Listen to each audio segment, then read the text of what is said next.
Good morning student, welcome to Sanskrit class. आज हम संस्कृत की क्लास में सर्वनाम का परिचय पढ़ेंगे। सबसे पहले हम ये देखेंगे कि सर्वनाम की परिभाषा क्या होती है। तो संज्ञा के स्थान पर प्रयुक्त किए जाने वाले शब्दों को हम सर्वनाम कहते हैं। ये हमारी हिंदी वाली परिभाषा है, इसी को हम संस्कृत में कहेंगे। और देखते हैं कि सर्वनाम शब्द कौन कौन से होते हैं। वह, यह, क्या, कौन, जो, ये, सर्व, हम, तुम, इन शब्दों को हम सर्वनाम शब्द कहते हैं।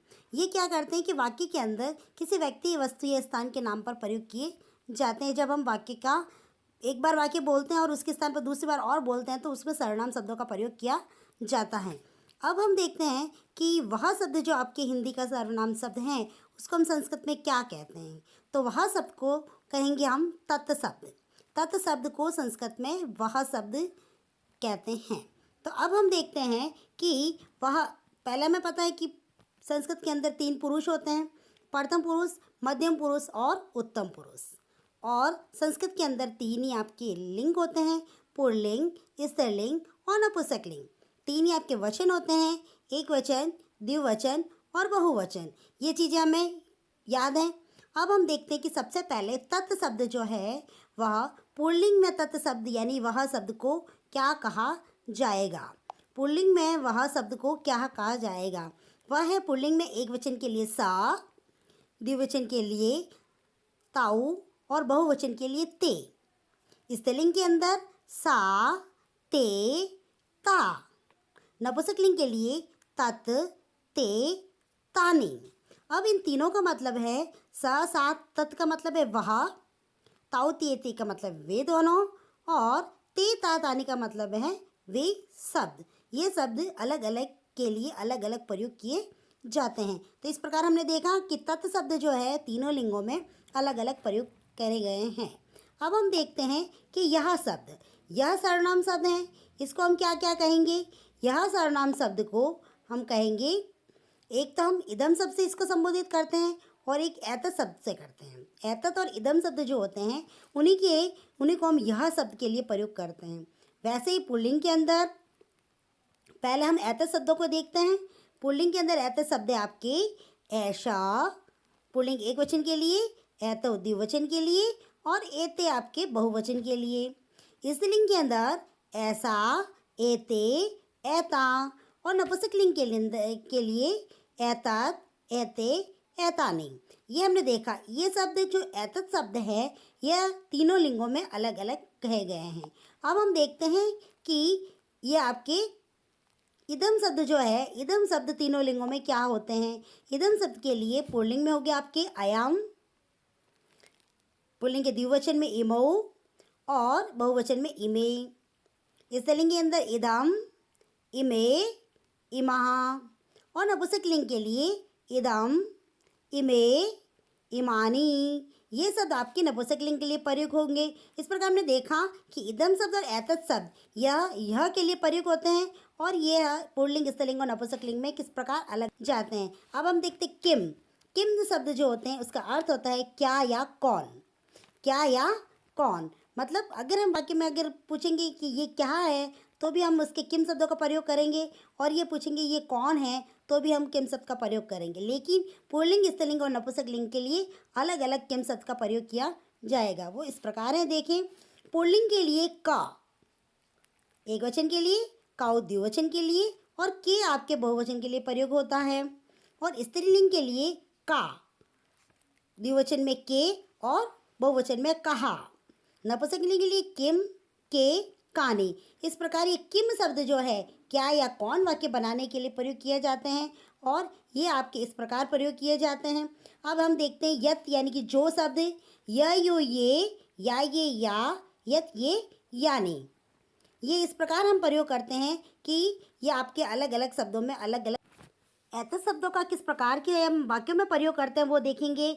ऐसा खगा अस्ति, एतो एतो खगा, खगो स्त और एते खगा सन्ति। ऐशा तथा अस्ति, एते लते अस्ति, एता लता सन्ति। एतम पत्रम अस्ति, एते पत्रे अस्ति, एत्राणि पत्राणि अस्ति। इस प्रकार खगा आपका पुल्लिंग शब्द है, लता आपके स्त्रीलिंग शब्द है और फलम आपके पत्रम जो आपका है वो नपुंसकलिंग शब्द है। इसके लिए अस्ति स्थ संधि का प्रयोग किया गया है। अस्ति का प्रयोग एक वचन के लिए, स्थ का प्रयोग द्विवचन के लिए और संधि का प्रयोग बहुवचन के लिए किया जाता है। इन तीनों का मतलब है होता है और ये इस प्रकार आपके वाक्यों में प्रयोग किए गए हैं।